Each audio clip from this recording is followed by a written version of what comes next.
Kecamatan Juwana mendatangi Pengadilan Negeri Kelas 2 Apati. Mereka memberikan dukungan terhadap RH yang terlibat kasus dugaan pembunuhan. Dalam 5 bulan terakhir, Stadion Joyokusumo Pati menghasilkan 10 juta rupiah hasil dari penyewaan lapangan.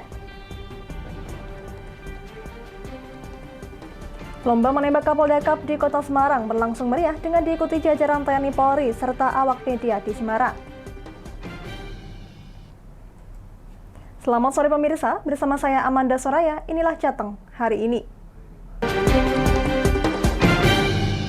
Pelaku curanmor yang menyasar masjid berhasil diungkap oleh Polres Sukoharjo. Dalam aksinya, pelaku berpura-pura sebagai jemaah masjid.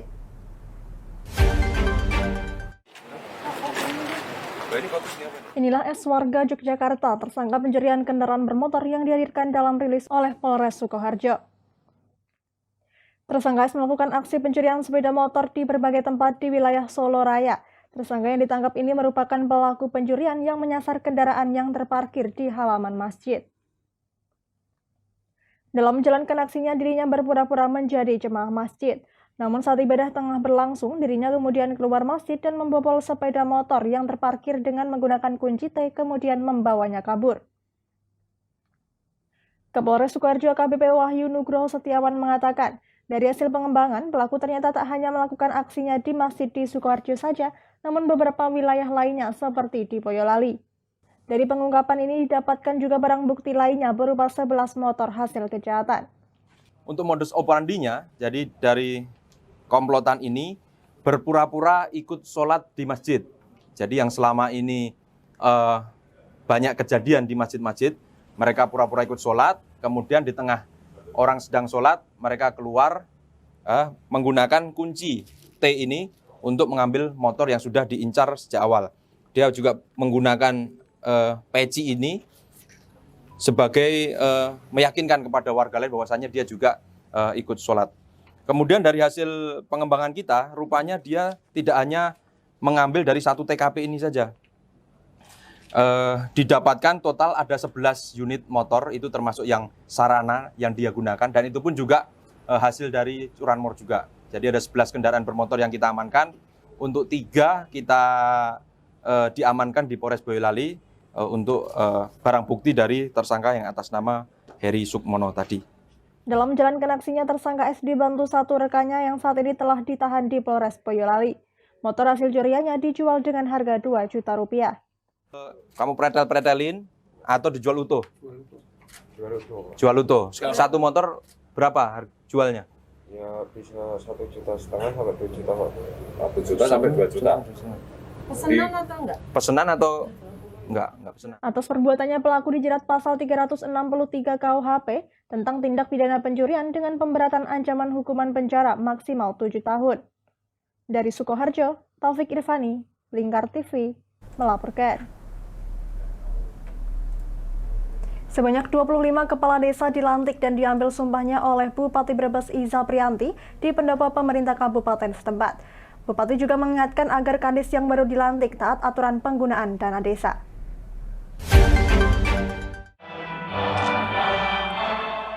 Para kades ini merupakan calon terpilih pada pemilihan kepala desa atau Pilkades Serentak tahap 3 sebanyak 25 orang setelah kemarin Senin 18 kades di wilayah kecamatan dilantik terlebih dahulu. Untuk kades, hasil Pilkades akan menjabat hingga 2028 mendatang. Bupati Brebes Iza Prianti mengingatkan untuk kades yang baru dilantik agar waspada dalam penggunaan dana desa. Hal itu lantaran pemerintah pusat telah menggelontorkan dana desa tahun 2022 sebesar 453 miliar rupiah. Dana desa tahun 2022 ini adalah tahun yang ke-8 minimal desa, satu desa minimal 1 miliar, dan kegiatan programnya bertujuan untuk pembangunan dan layanan serta untuk kesejahteraan masyarakat desa. Kepala desa dituntut untuk senantiasa mempelajari, memahami, dan berpegang teguh pada peraturan yang ada. Jadi kepala desa yang hari ini dilantik untuk wilayah utara dan wilayah tengah ya, ada 25 kepala desa, kemarin di sana 80 desa, jadi semuanya 43 kepala desa yang dilantik dan yang telah dilantik. Nah, harapannya tentunya pertama mereka di dalam menggunakan dana desa sesuai aturan, mampu kerjasama baik dengan perangkat desa, BPD, LKP, dan juga camat, Permades, dan juga elemen masyarakat, terutama bagaimana mensejahterakan desa melalui dana desa. Sementara Kepala Dinas Pemberdayaan Masyarakat dan Desa Subagia juga kembali mempertegas dengan banyaknya kades yang terlibat kasus DD sehingga berakhir di balik jeruji, maka para kades harus memperhatikan regulasi penggunaan dana desa. Harapan kita bahwa kepala desa terpilih hasil pemilihan kepala desa serentak tahap ketiga tahun 2022 ini, bahwa yang pertama tentunya harus memahami regulasi yang berlaku, utamanya yang berkaitan dengan Undang-Undang tentang Desa, yaitu Undang-Undang 6 tahun 2014, supaya di dalam melaksanakan tugas dan kegiatan ini betul-betul mengacu pada regulasi yang ada, sehingga tidak dijumpai lagi adanya kepala desa yang bermasalah, utamanya berkaitan dengan permasalahan hukum. Untuk seluruh kades Kabupaten Brebes agar senantiasa memperhatikan dan mempelajari Undang-Undang Nomor 6 Tahun 2014 tentang Desa, supaya dalam melaksanakan tugas dan kegiatannya benar-benar sesuai regulasi yang ada, sehingga tidak ada lagi kades yang tersandung dana desa atau kasus lainnya. Dari Brebes, Gus Fadilah, Lingkar TV, melaporkan.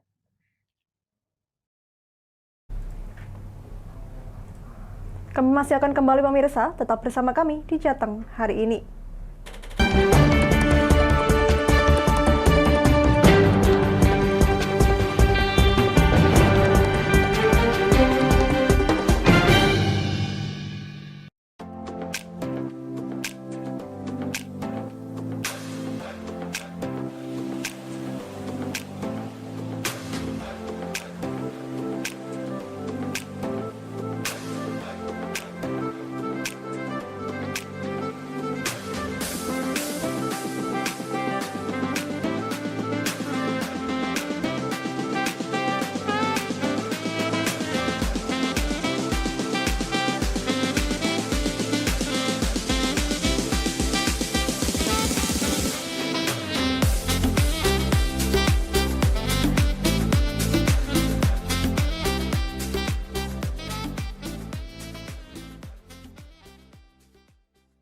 Tonton siaran Lingkar TV melalui aplikasi Lingkar TV di Play Store. Dengan cara ketik Lingkar TV di pencarian Play Store, kemudian tekan install. Mudah bukan? Nikmati tayangan-tayangan menarik dari Lingkar TV kapanpun dan dimanapun Anda berada. Tinggal tekan menu Lingkar TV di HP Anda dan selamat menonton!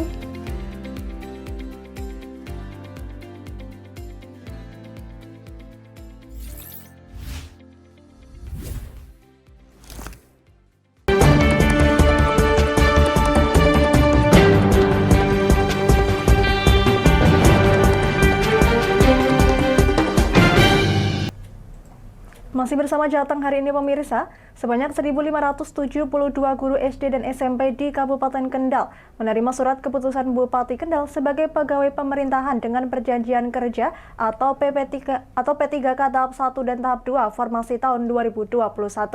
Untuk tahap 1 sebanyak 943 dan tahap 2 sebanyak 629 guru. Penyerahan SK Guru P3K dilakukan secara serentak pada Selasa 14 Juni 2022 di Stadion Utama Kendal, sekaligus penyerahan SK kenaikan pangkat bagi 398 tenaga pendidik.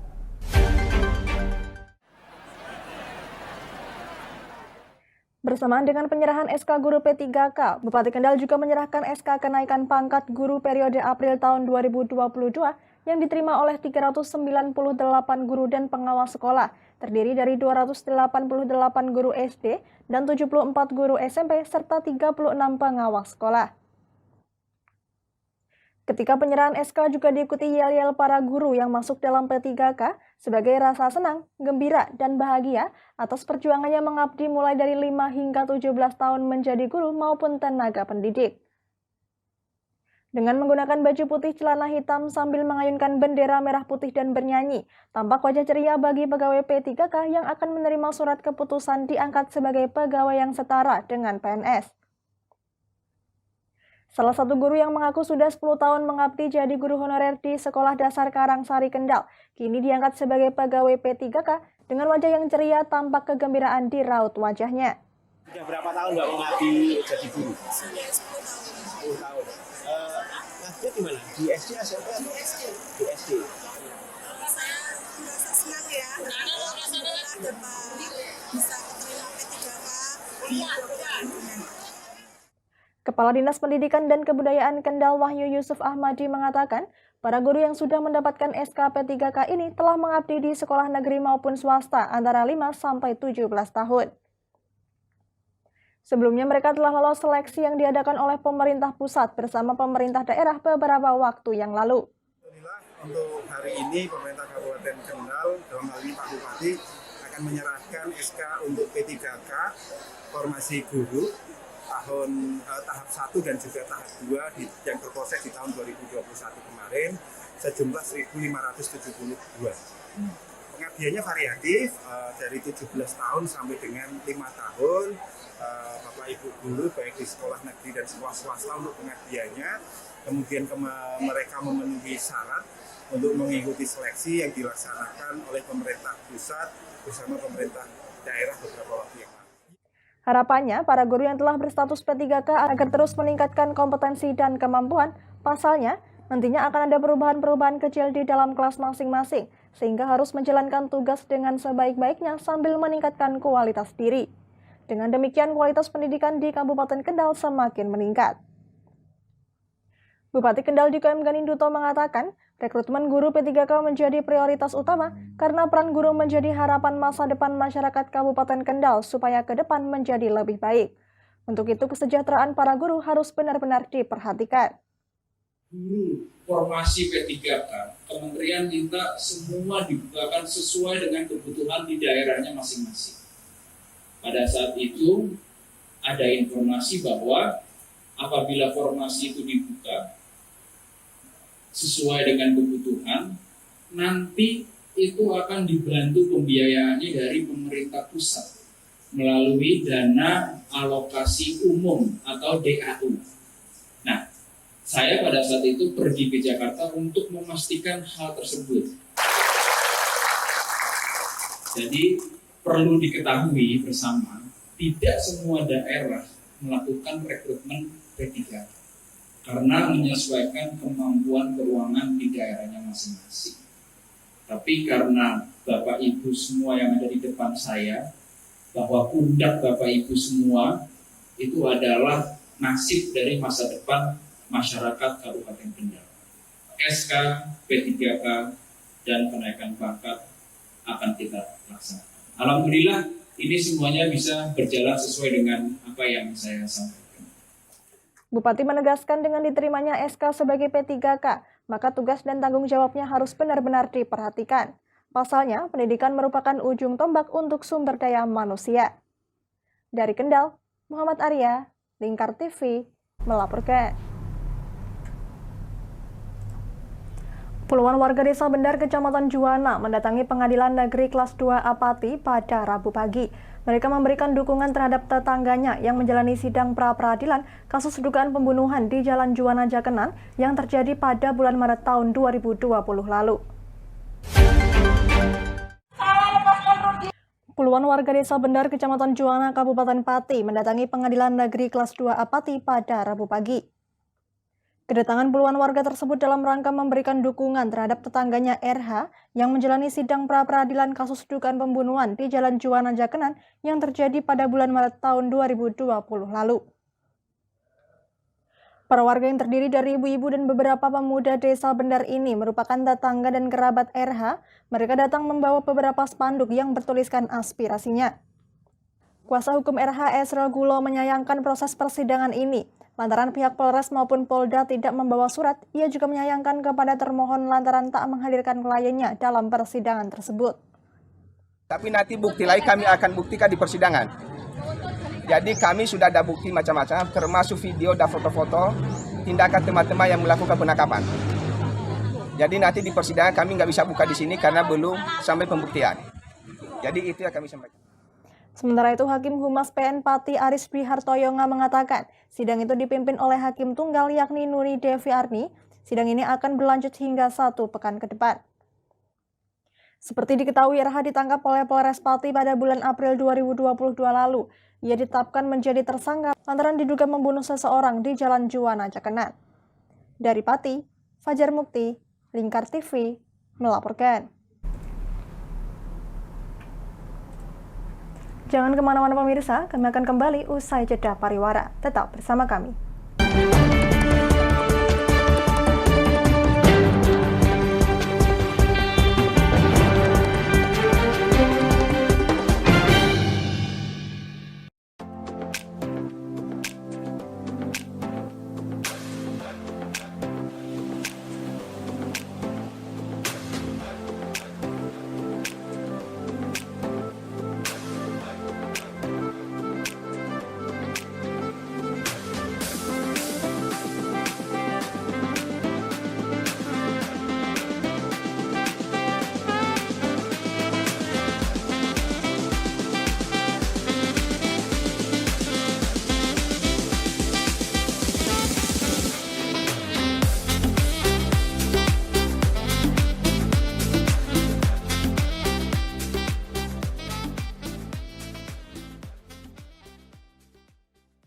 Tonton siaran Lingkar TV melalui aplikasi Lingkar TV di Play Store. Dengan cara ketik Lingkar TV di pencarian Play Store, kemudian tekan install. Mudah bukan? Nikmati tayangan-tayangan menarik dari Lingkar TV kapanpun dan dimanapun Anda berada. Tinggal tekan menu Lingkar TV di HP Anda dan selamat menonton!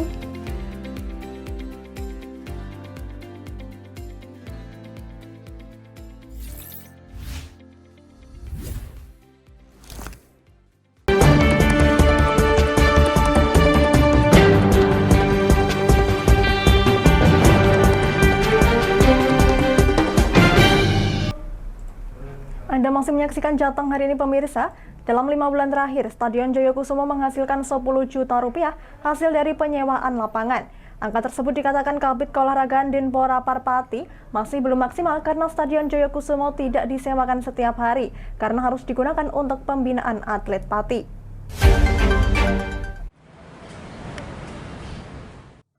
Ditemui di ruangannya kantor Dinpora Parpati pada tempo hari, Kabid Keolahragaan Dinpora Parpati Kardi mengungkapkan bahwa Stadion Joyokusumo menghasilkan uang 10 juta rupiah dari hasil penyewaan lapangan.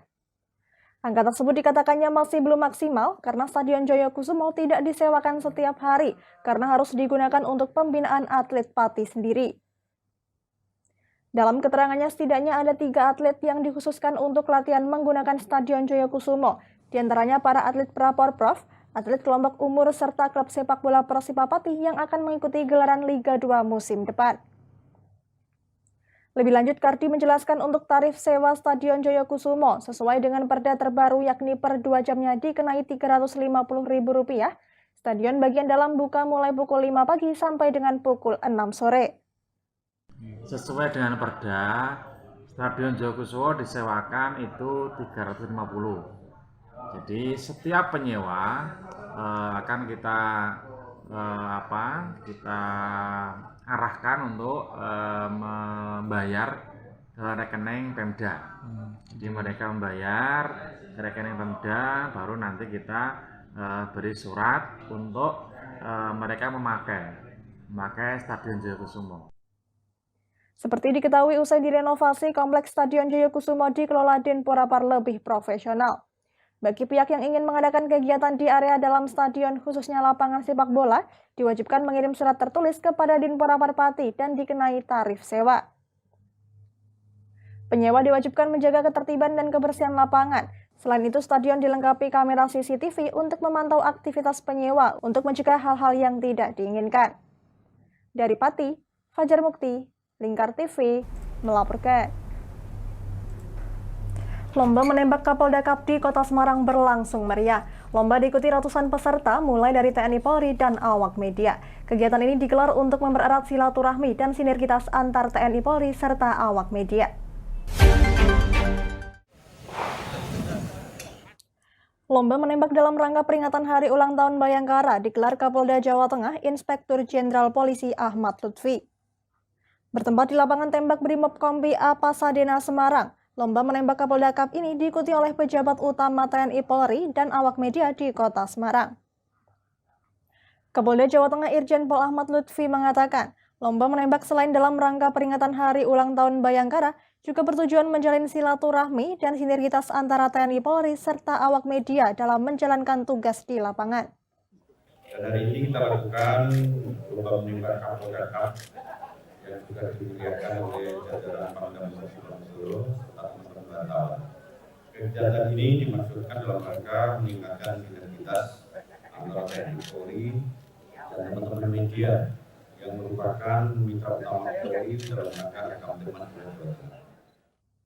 Pada gelaran lomba Kapolda Cup dibuka langsung oleh Pangdam 4 Diponegoro, Maijen TNI Widi Prastiono.